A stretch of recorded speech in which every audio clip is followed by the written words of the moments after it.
Meeting to order. Can we rise to the Pledge of Allegiance? I pledge allegiance to the flag of the United States of America and to the republic for which it stands, one nation, under God, indivisible, with liberty and justice for all.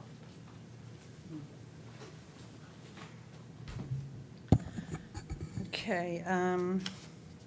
The first item is to hear a presentation. What is this? This is the wrong, sorry. Purchasing authority, can I get a motion to hear and consider and authorize the purchasing authority to enter into the proposed contract with GZA Geo Environmental to provide a benefit cost analysis for climate resiliency for a total fee not to exceed $29,900. Funding for this contract is available through 100% reimbursable municipal resilience grant program. And we have Gerald Foley and Bill Hurley to present this item. I'll make the motion to put it before us. I second. Okay. And do we have any of these people? Is Bill's not on the line, right? Or Gerald? Did they know they were supposed to be here?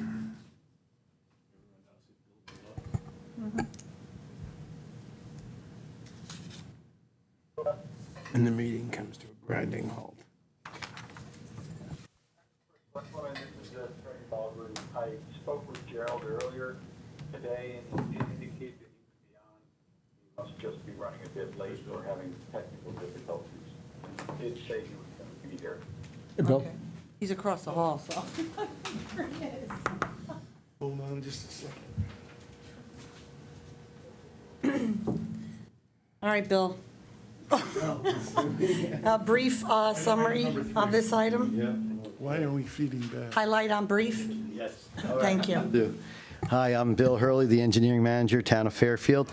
The contract that we're looking at is with GZA, who was selected to perform what we call a benefit cost analysis for an area between Sasko Hill all the way to Riverside Drive, where tie gates are, and the open space area. This benefit cost analysis in a couple of locations will allow us to determine if we are eligible for FEMA grants. So this money will be well spent, where it's a 100% reimbursable grant. And if the benefit cost analysis is over 1, and preferably if it's over 2, that would give us an excellent chance to get FEMA grant money. If it is significantly less than 1, then it will prevent us make us aware that maybe we should look for other alternatives in flood protection. So either way, we win, but obviously we're hoping for a positive benefit cost analysis, where then we would be able to apply for FEMA grants. Thank you. Go ahead, Tom. So the reimbursable nature of this isn't dependent upon us being able to obtain a FEMA grant, is that correct? That's correct. It's just for the study, the BCA, yes. So this is money in hand, and when we approve this, we're going to get reimbursed for this? That's thing. right. It's a CIRCA program. They fully Got it. support. Yes. So which section of town, I think I know the answer to this, but I want to be clear, which section of town would this benefit should we decide that we can do something? Well, it runs from a couple of years ago, you might recall, the Army Corps of Engineers did a large town-wide study, but it was like 600 million. Yes. Well, basically, we were breaking off certain sections, what we thought in engineering with the help of zoning, the Flood and Erosion Board, conservation, where we would get at least the most critical or the weak points, so to speak. And so those are the areas that we'd be looking at. Would this cover all those areas, Bill, or just one of the sections? Just a couple of areas that we would then concentrate for our next fund grant. Basically, that long stretch that we're talking about from Sasko to Riverside, we break it up into 4 or 5 different sections, and we're concentrating on 2 of the sections, yes. Got it. Okay, thank you. I've got no further questions on this, other than it went through the appropriate RFP process and all? Okay. And Mr. Baldwin, you've done your due diligence on any documents related to this?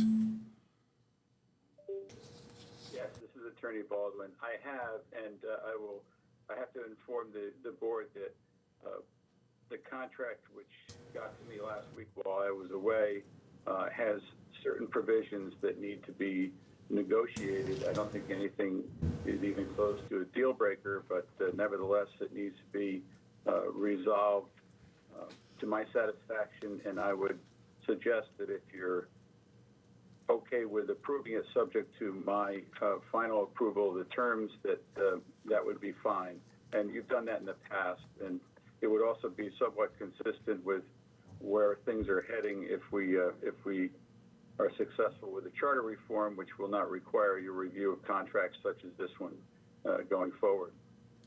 I would make the motion to amend this to make it our approval subject to Attorney Baldwin's final approval of the contract terms. So that's my amendment. Okay. Second. Okay? All in favor? Aye. So it's before us as amended? Any further discussion? I'm good. All in favor? Aye. Okay, thank you very much. Thank you. And Jim, Okay. yeah, I'll follow up on you. Thank you. Our next item is can I get a motion to hear and consider and authorize the first select woman to enter into a proposed development agreement with Habitat for Humanity of Coastal Fairfield County for the redevelopment of 244 Greenfield Street to create 4 units of affordable housing in accordance with the town's request for qualifications. So moved. Second. And I will open this up to Mark Barnhart. Good afternoon, First Selectmen and members of the board, members of the public. Mark Barnhart, Director of Community Economic Development for the town, has indicated we're seeking your authorization for the town to enter into a development agreement with Habitat for Humanity, Coastal Fairfield County, for redevelopment of 244 Greenfield Street, the adjoining town parcels, for 4 units of affordable homeownership housing. We did issue a request for qualification and proposals earlier this year. We were pleased that Habitat responded to that request, and we selected Habitat with unanimous endorsement and recommendation of the committee to recommend Habitat. And we've negotiated this development agreement with the assistance of council, which really establishes a framework for redevelopment of the parcel, setting forth the expectations of both parties, basically discussing, and setting forth who's doing what and when and how, all that type of thing. So under the agreement, as was previously indicated to the board, the town's providing the land through which it will retain title. We intend to enter into a long-term ground lease with Habitat for a nominal fee to assist in the development. Habitat will essentially handle all aspects of the process. One of the things that attracted us to them, they are obviously have done this before, have done a great job. Their model is well known. They not only can handle all aspects of the project from design and permitting through construction and actually vetting of the home ownership, the marketing and sale of the unit, to financing of the unit. So they handle all aspects of that, which we like. They can also, because they provide financing to the homeowners, they can provide deep targeted assistance so that we can really hit lower income thresholds with this project, which is great. And so we're really looking forward to working with them. They've done, I think, over 275 units of affordable housing in Fairfield County, but none of those projects have been to date in Fairfield. So we're looking forward to working with Habitat to rectify that and make that part of their portfolio. And I would like to at least acknowledge Carolyn Vermont, who is the Chief Executive Officer of Habitat for Humanity, and Kevin Moore, the Director of Construction, are on the call. in the event you have any questions of them. But we would like to get your authorization to move forward with this. The next part of the process would be to come back before this board and the RTM with the ground lease, but this will allow us to proceed with the redevelopment of this piece. Thank you. Thank you, Mark. And before I open it up to the board, I just want to welcome Carolyn and Kevin. And Carolyn is an old friend who I've worked with for many years. And it's nice to see you on one of our town meetings, Carolyn. And Thank you. Great seeing you all. thank you. And it's just, I'm so excited about this project. And as I've talked about for a couple of years now, how we've been trying to do our own affordable housing in Fairfield, and how it's really important to reach that threshold so that we're in charge of our own destiny. And when this project came up, actually, it's interesting, the homeowner wanted to buy a piece of our town property, and I talked to Mark about it, and I said, and Jim went, and I said, why don't we buy his property and turn this into affordable housing for our town?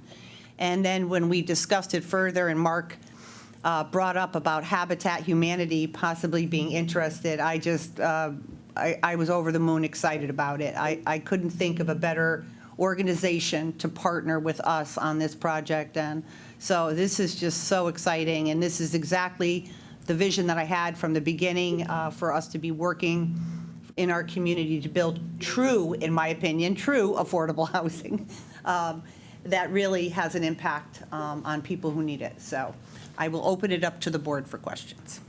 Thank you. Thanks for being here, and thanks for pushing this along. A couple questions. Mark, first of all, what's the neighborhood's reaction to this? How have they reacted to this proposal? Well, we went through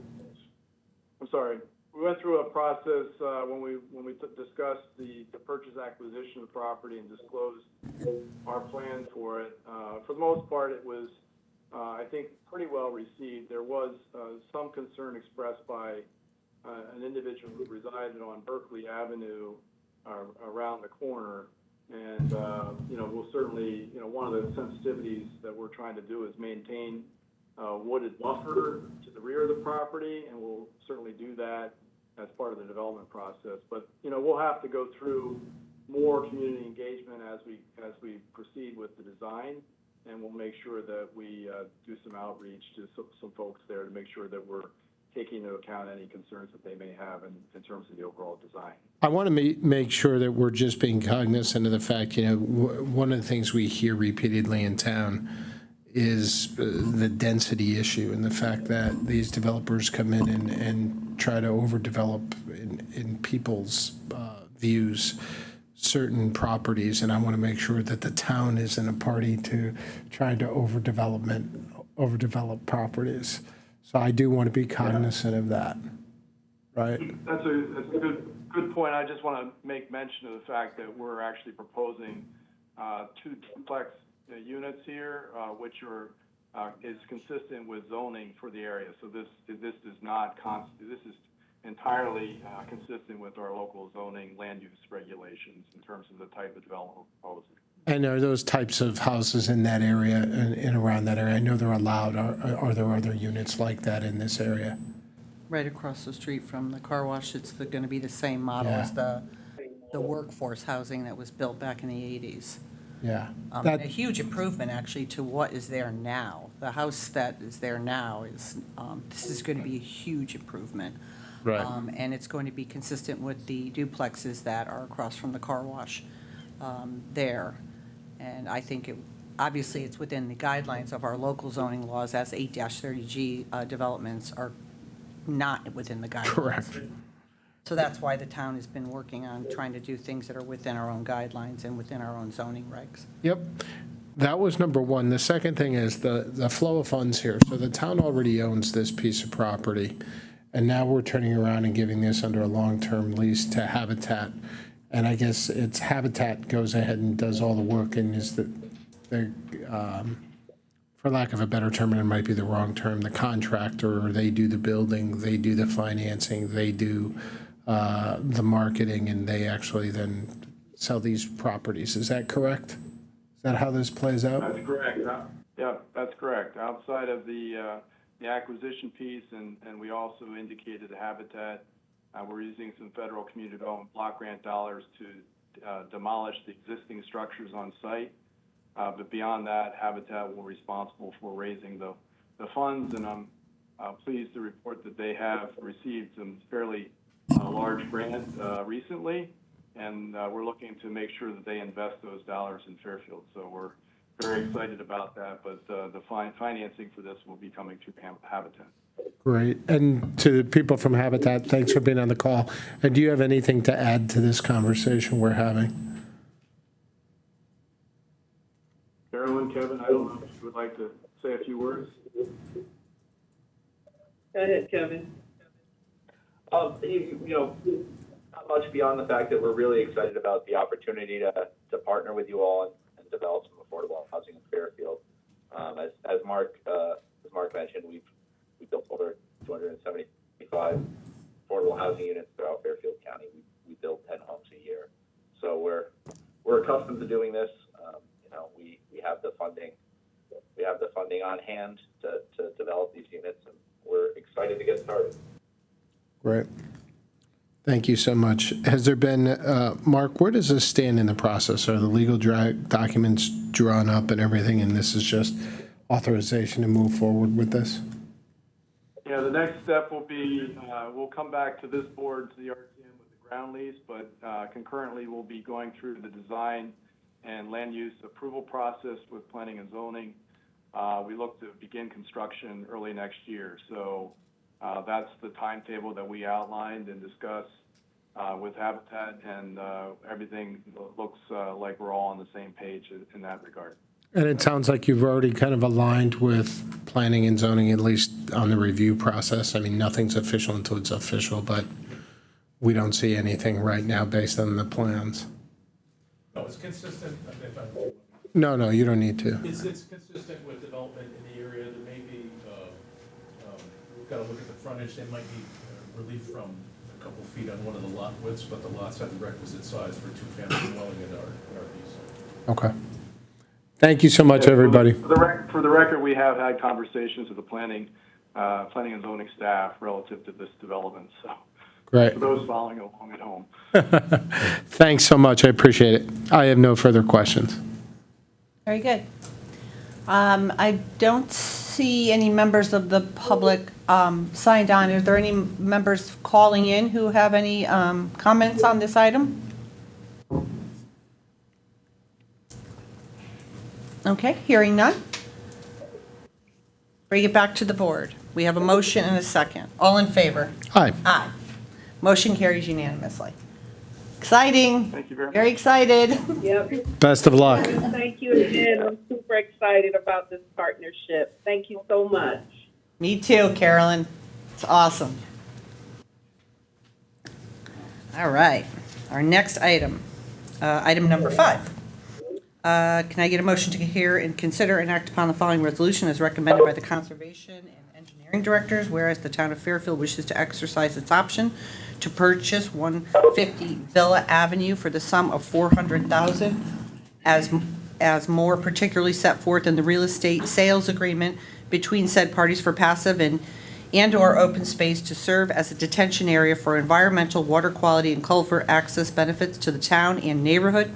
And whereas funds for the purchase of said property may be taken from, and then there's an account number, the ARPA Rooster River Detention Area as approved by the Conservation Commission, Board of Selectmen, Board of Finance, and RTM. Now, therefore, be it resolved that Brenda L. Kupchak, First Selectwoman, be hereby authorized to enter into and sign contracts to expend such monies on behalf of the town of Fairfield for the purpose of purchasing said property in accordance with the above and attached agreement. Motion to approve?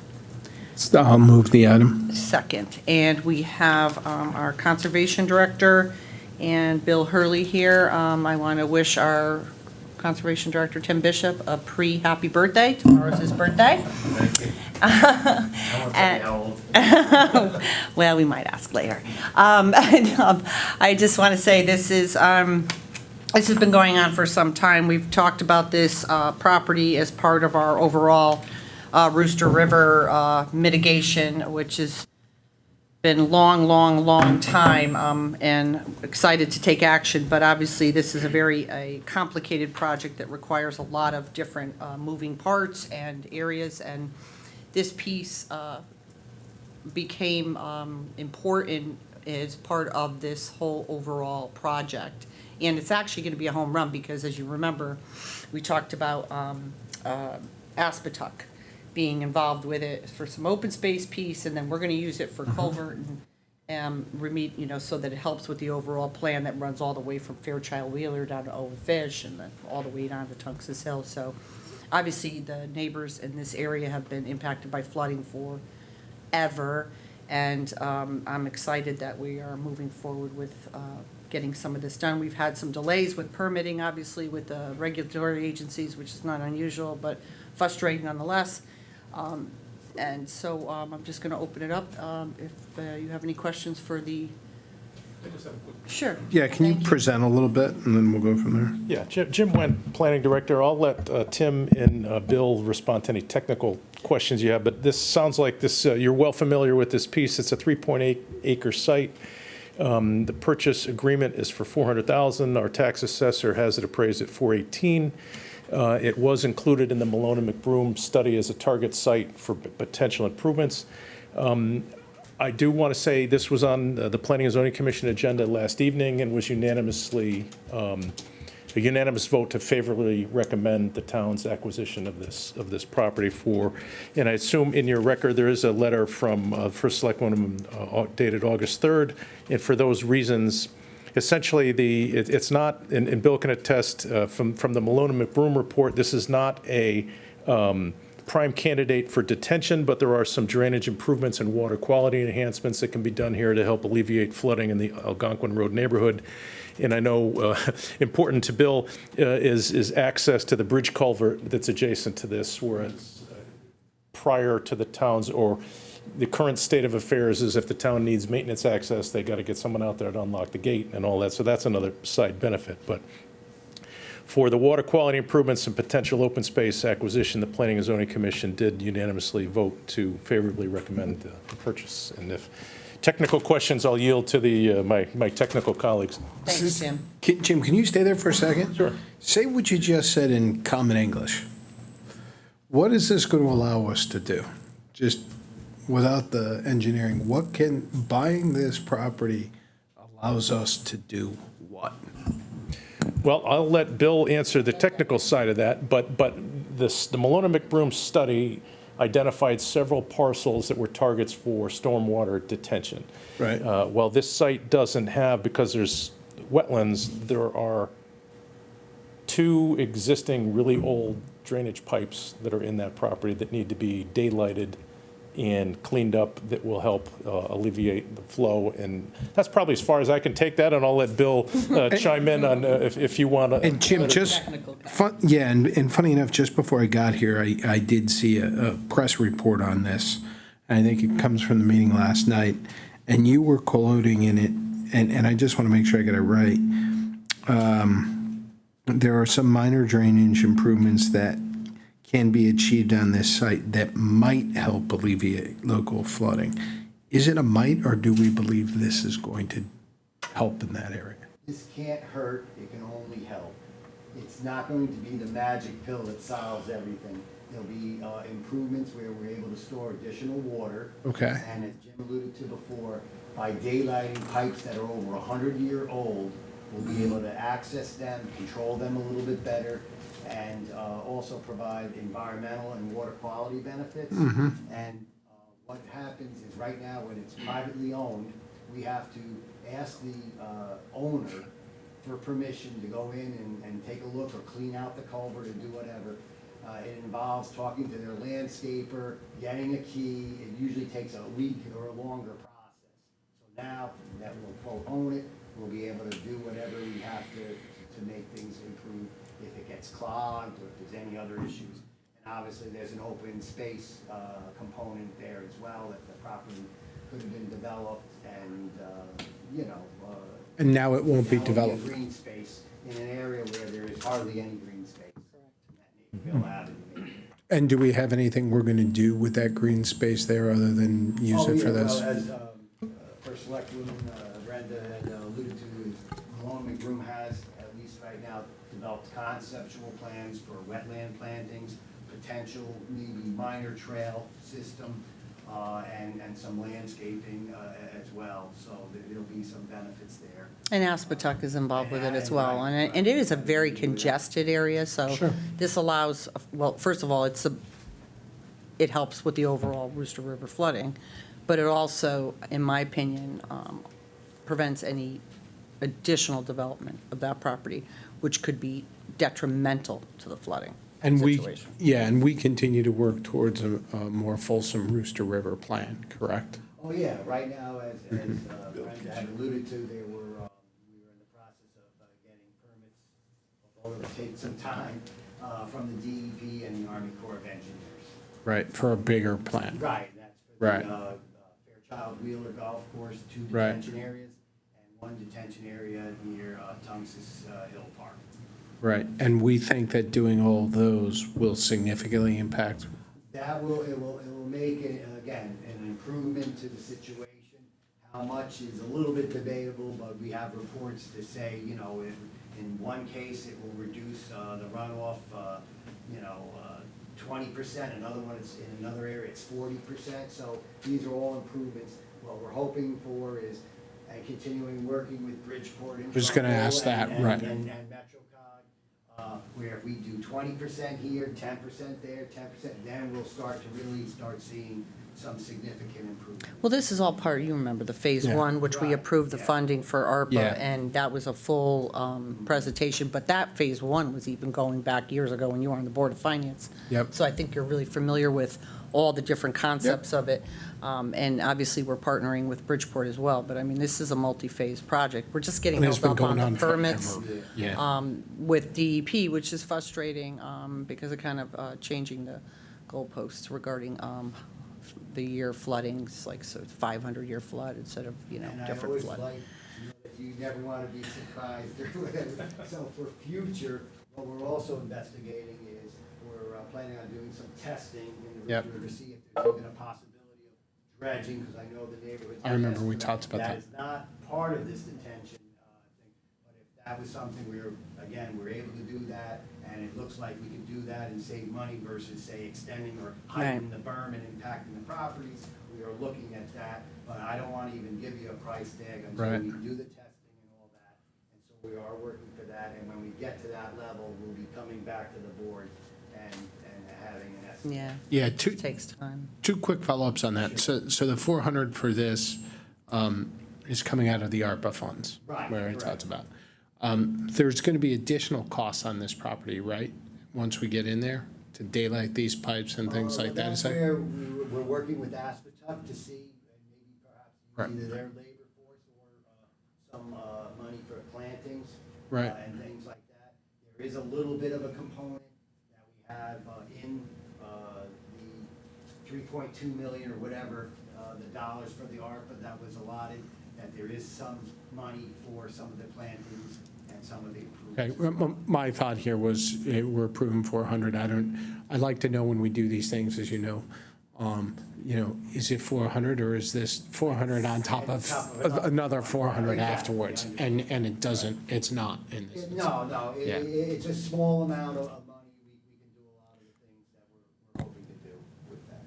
And the last question I have, just as a few years ago, there was actually, Brenda, you and I did it. There was a cleanup morning where we went down along the Rooster River and helped. Remember the garbage and the stuff we helped?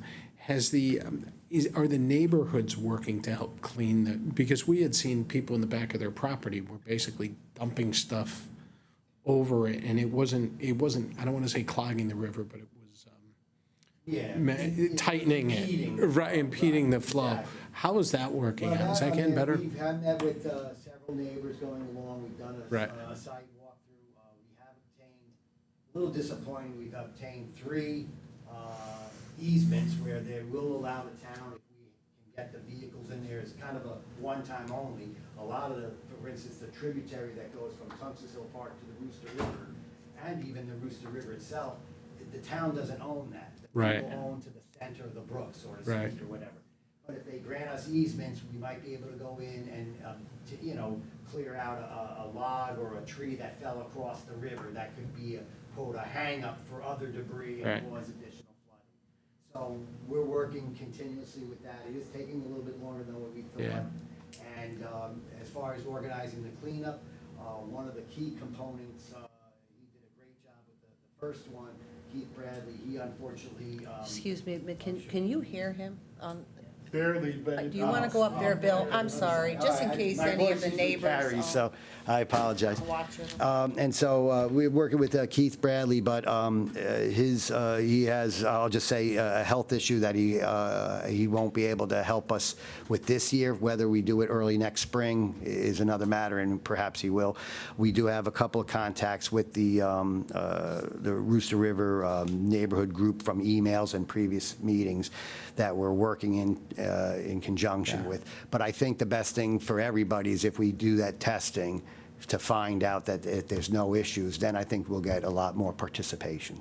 Yeah, I just want to make sure we're working collaboratively and there's not, the more we're spending and trying to clean it up, that people are working with us and not doing things that are. We are trying, and it's been a bit frustrating because some of the neighbors are very wanting to come in and do stuff, and then other neighbors are not responding to Bill's letters for easements. You know, you can't just go in there and just bring trucks on people's private property without permission. And so it's become a bit of a problem because some neighbors are frustrated because they're like, why aren't you doing anything? And they don't understand that.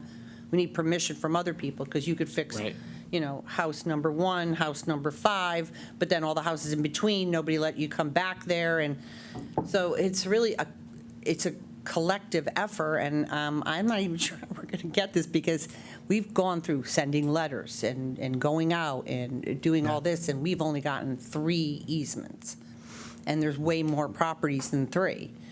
Yeah, well, it's just to be clear and on the record, it's 3 for the tributary by Villa Right. Place and Nordstrom, and then there's 3 on the Lynbrook. But there's So- more houses But there's a lot than more, that. right, yeah. And so, I mean, we're More that trying we to come get, up we with. can get in there. Right, a way to, I mean, I can't think of any other ways to get people to respond to this. Maybe we can solicit the efforts of the RTM to assist, because honestly, they're just, I mean, sending letters, all of this, there's people who just aren't responding. Or, Well, or a community meeting and let it be known that we need this help He's in had- order to Yeah, get this. yeah, I did meet Yeah, with a I couple of thought so. RTM members, and we were, you know, developing a plan there. And unfortunately, these things take time, and obviously with the summer and people on vacation, et cetera. Yeah. But some of the people have seen us out there.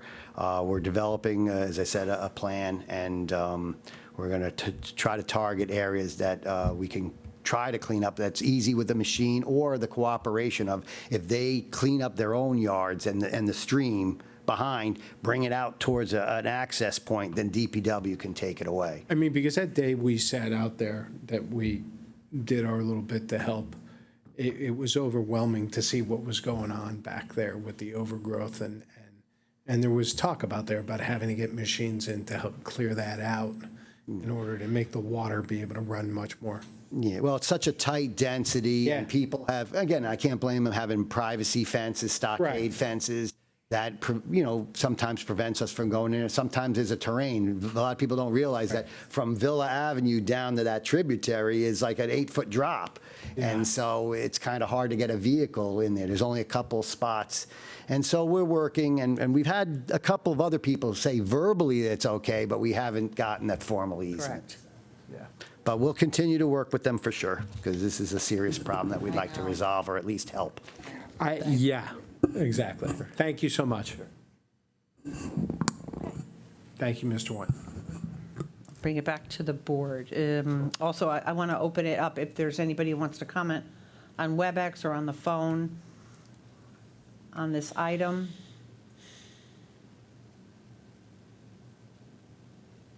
Seeing none. Our Board of Selectmen meetings aren't very popular, I don't think, but Anyway. Some are. How many? Okay, I'm going to bring it back to the board. All in favor? Aye. Motion carries unanimously. Thank you, gentlemen. Thank you. All right. Enjoy your birthday tomorrow, Mr. Bishop. Happy birthday. Thank you. Okay. Can I get a motion to consider and act upon the tax refunds as recommended by the tax collector in the amount of $21,522.12? So moved. Second. Any discussion? No issues. All in favor? Aye. Aye.